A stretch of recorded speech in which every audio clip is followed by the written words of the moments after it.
Good morning everyone, Ravi study point में आपका स्वागत है। पिछले वीडियो में हम विलयन का सांद्रण से संबंधित जानकारी हासिल की थी। इस वीडियो में हम उससे संबंधित आंकिक प्रश्नों को हल करना सीखेंगे। प्रायः कई कॉम्पिटिटिव एग्जामों में यहाँ से ये प्रश्न पूछ लिए जाते हैं कि विलयन का सांद्रण ज्ञात करें। तो आइए, हमारा पहला क्वेश्चन है, द्रव्यमान प्रतिशत के रूप में उस विलयन के सांद्रण की गणना करें जिसके 150 ग्राम जल में 10 ग्राम पोटेशियम नाइट्रेट घुला हुआ है। हम जानते हैं कि विलयन में जो पदार्थ अधिक मात्रा में पाए जाते हैं उसे विलायक और जो कम मात्रा में पाए जाते हैं उसे विलय कहते हैं। 150 ग्राम जल है यहाँ और 10 ग्राम पोटेशियम नाइट्रेट, और हमें द्रव्यमान प्रतिशत के रूप में विलयन का सांद्रण ज्ञात करना है। तो 150 ग्राम जल है, यानी कि हमारा विलायक का द्रव्यमान हो गया 150 ग्राम। 10 ग्राम पोटेशियम नाइट्रेट, ये हमारा हो गया विलय का द्रव्यमान। आइए सॉल्व करते हैं।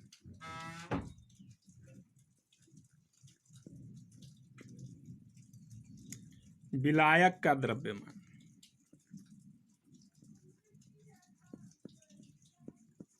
विलायक का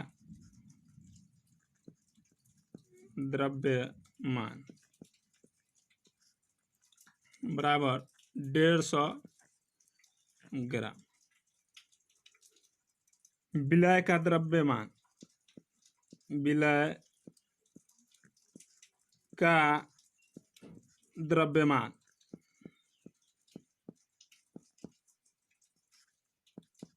दस ग्राम। विलय विलायक दिए हुए, यहाँ से विलयन का द्रव्यमान निकाल लेते हैं। तो विलयन का द्रव्यमान क्या हो जाएगा? विलयन का द्रव्यमान बराबर क्या होता है? विलय का द्रव्यमान प्लस विलायक का द्रव्यमान। विलयन का द्रव्यमान बराबर क्या होता है? विलय का द्रव्यमान प्लस विलायक का द्रव्यमान। विलय का द्रव्यमान 10 ग्राम और विलायक का द्रव्यमान 150 ग्राम। 10 प्लस 150, ये आ जाएगा हमारा 10 प्लस 150 160 ग्राम। अब अगर हमें विलय का द्रव्यमान और विलयन का द्रव्यमान पता हो तो द्रव्यमान प्रतिशत क्या होता है? द्रव्यमान प्रतिशत, द्रव्यमान प्रतिशत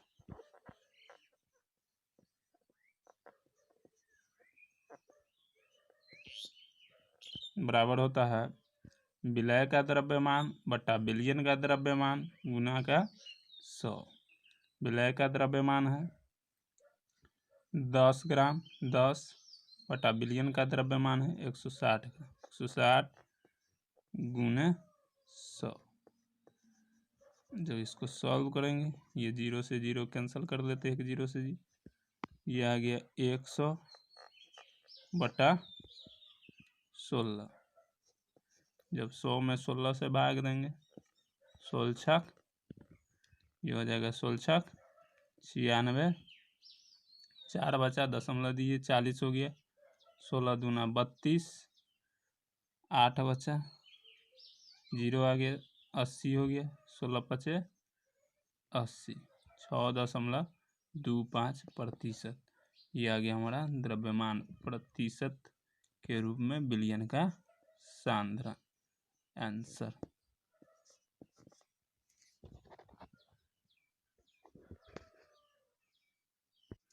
आइए, हमारा नेक्स्ट क्वेश्चन है, 40 ग्राम साधारण नमक 320 ml जल में घुला हुआ है, तो इस विलयन का सांद्रण द्रव्यमान प्रतिशत में ज्ञात करें। हम यहाँ देख रहे हैं हमें विलयन का सांद्रण द्रव्यमान प्रतिशत में ज्ञात करना है, जबकि जल आयतन में दिए हुए। तो हम इसे द्रव्यमान में कन्वर्ट करेंगे। तो आयतन को हम द्रव्यमान में कन्वर्ट करेंगे। जनरली जल का 1 ग्राम जल जो है 1 ml के बराबर होता है। ये हम जानते हैं जनरली कि 1 ग्राम जल जो है 1 ml के बराबर होता है। 1 ग्राम जल 1 ml के बराबर होता है। ऐसे ही बहुत सारे डाटा है, हम कुछ डाटा यहाँ पर क्लियर कर दे रहे हैं। जैसे अगर हम बात करें जल के अलावा, तो जल के अलावा जल अगर देखें तो जल का 1 ml जल जो है 1 ml वाटर,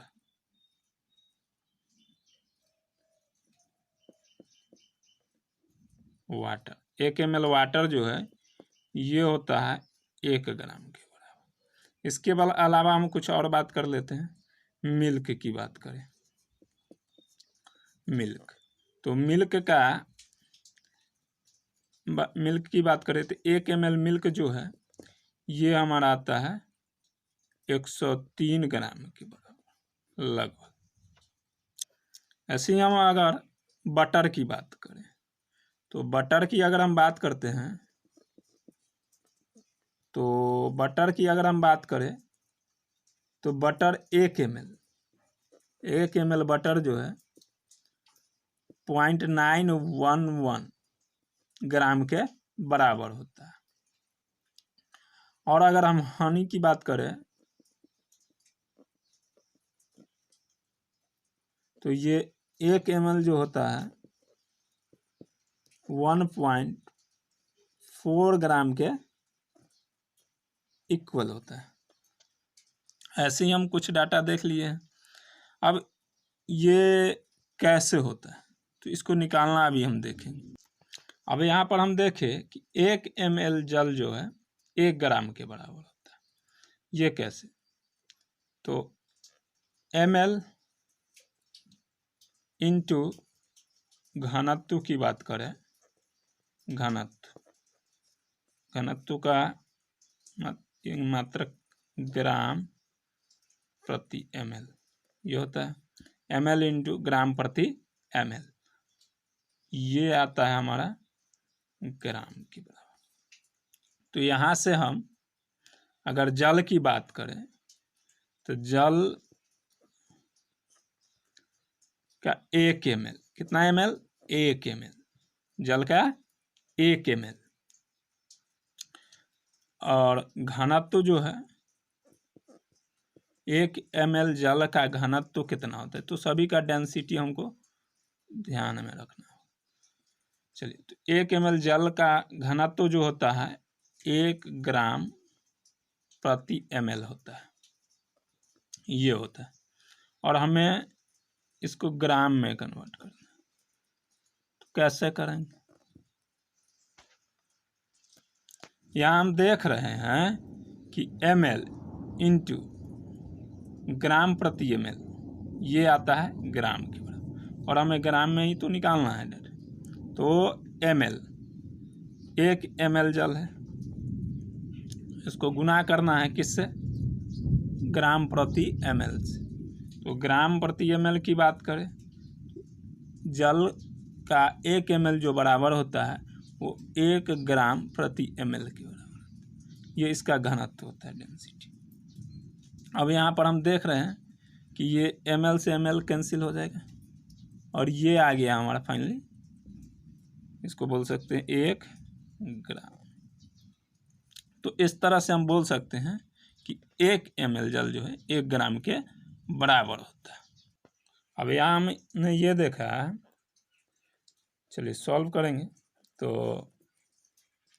हमने देखा चूँकि 1 ml जल बराबर होता है 1 ग्राम, तो यहाँ पर कितना ml है? 320 ml, देख रहे हैं 320 ml जल में घुला हुआ, तो 320 ml, इसलिए 320 ml जो होगा ये कितना के बराबर हो जाएगा? 320 ml जल बराबर होगा 320 ग्राम जल, है ना, 320 ग्राम। अब यहाँ से 320 ग्राम, ये भी ग्राम में आ गया और ये भी ग्राम में दी हुई साधारण। हम यहाँ पर देख रहे हैं, हम जानते हैं कि बिलियन में जो पदार्थ अधिक मात्रा में होते हैं उसे विलायक कहते हैं, और जो कम मात्रा में पाए जाते हैं उसे विलय कहते हैं। तो 320 ग्राम जल ये हमारा विलायक हो गया, और 40 ग्राम साधारण नमक ये हो गया हमारा विलय। तो विलायक का द्रव्यमान यहाँ से लिख लेते, विलायक का द्रव्यमान, विलायक का द्रव्यमान, द्रव्यमान बराबर 320 ग्राम, 320 ग्राम। और ये हमारा क्या है? विलय का द्रव्यमान। तो विलय का द्रव्यमान कितना है? विलय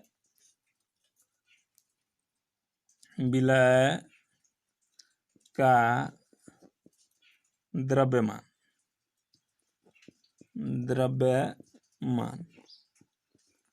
बराबर कितना है? 40 ग्राम, 40 ग्राम।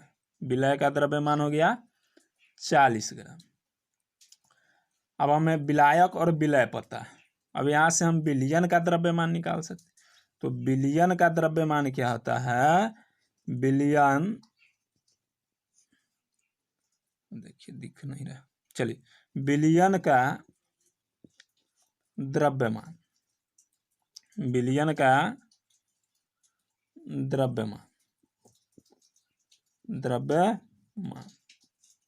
बराबर क्या हो जाएगा? विलियन का द्रव्यमान बराबर, हम जानते हैं विलय का द्रव्यमान प्लस विलायक का द्रव्यमान, ये 40 ग्राम और ये 320 ग्राम।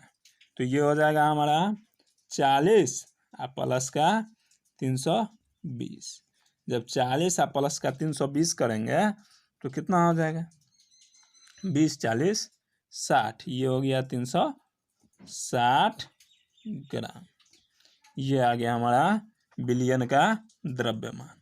अब हमें अगर विलय का द्रव्यमान और विलियन का द्रव्यमान पता हो तो द्रव्यमान प्रतिशत क्या होता है? ये होता है विलय का द्रव्यमान बट्टा विलियन का द्रव्यमान गुना 100। यहाँ से अब हम निकालेंगे द्रव्यमान प्रतिशत। तो द्रव्यमान